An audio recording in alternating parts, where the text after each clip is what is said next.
I'm Kim Sauer at SMTAI in Chicago. I'm joined today by Tom Borkes.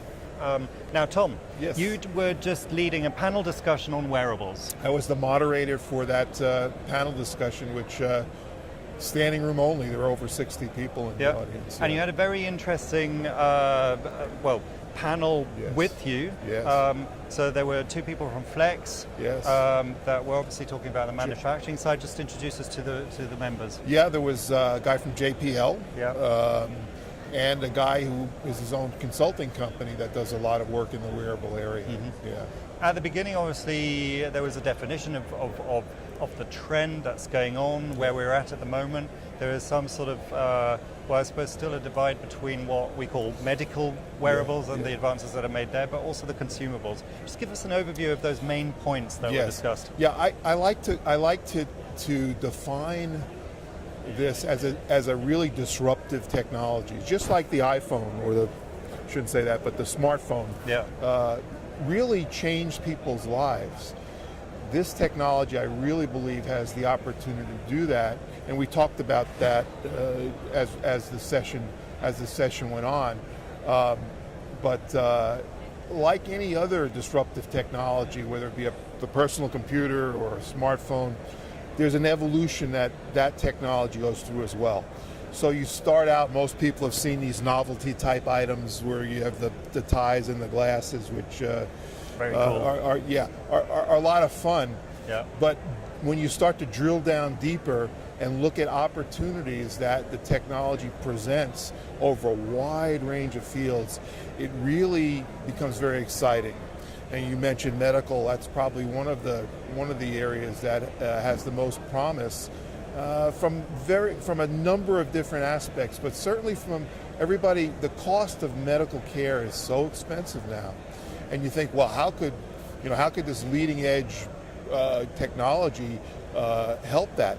Well, if you're going to use telemetry and monitor the body and be able to send data to doctors and things like that, that's going to save a tremendous amount of money in terms of the patient's need to see doctors and that kind of thing. So one small area, but you talk about whether it be this watch, for example, takes my pulse rate.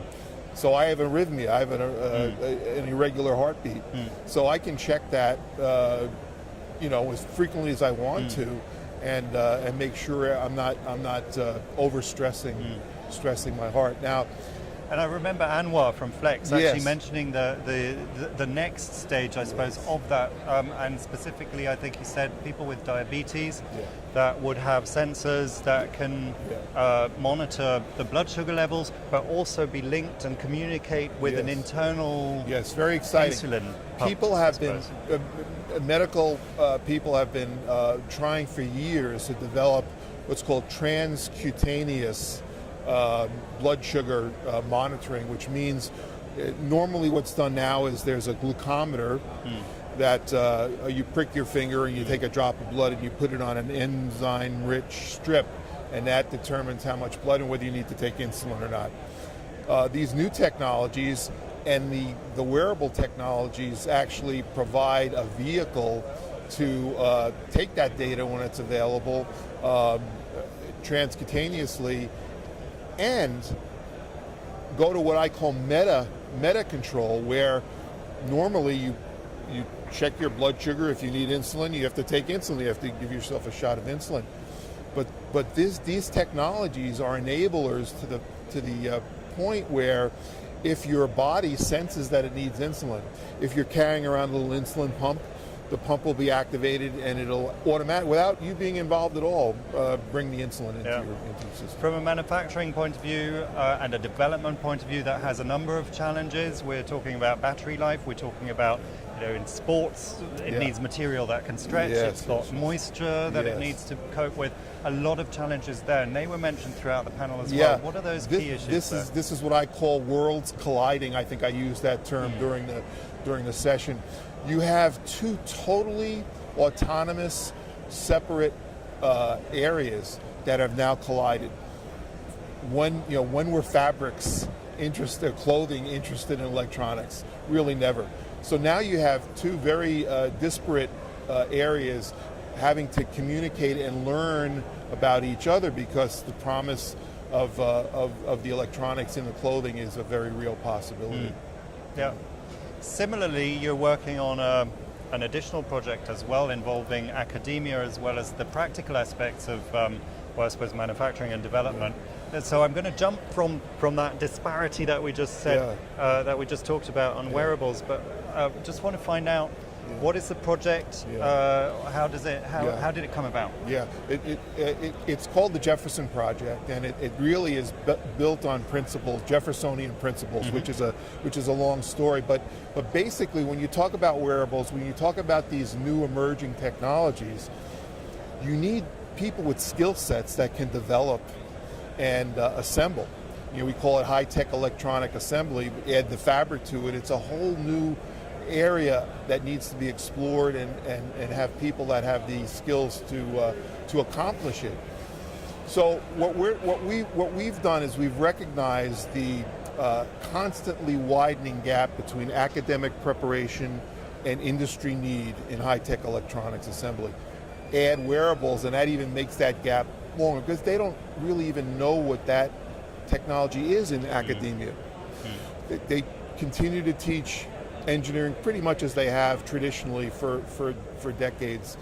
So what we want to do is we want students to learn these leading edge process skills while they're in school. And the way we're going to do that is we're going to wrap a college, the Jefferson Institute of Technology, or JIT, around a for-profit contract manufacturing business, EMS business, called GEM, Jefferson Electronic Manufacturing Center, and use that center as an integral part of the classroom for the students.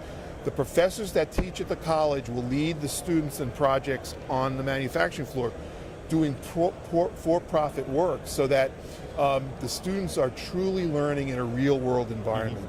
And that will close that gap between preparation and need, so that when students leave, and let's say they're doing work for a designer of wearable electronics, they'll learn the processes and skills needed to build that kind of product, can bring those to their employer, and really turn the whole world upside down from a student employer point of view. And so that's what we're aiming for. Okay, and what's the launch date for that?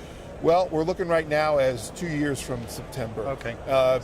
There are all sorts of texts and supplemental books, and one of the biggest challenges we have right now is, and there's the rub, as Shakespeare would say, finding people who have the ability to teach at a university level, but yet have the real world experience to complement that. So, Okay, very interesting. Well, thank you very much for your time. It's been my pleasure. Thank you. Great meeting you. Nice meeting you too.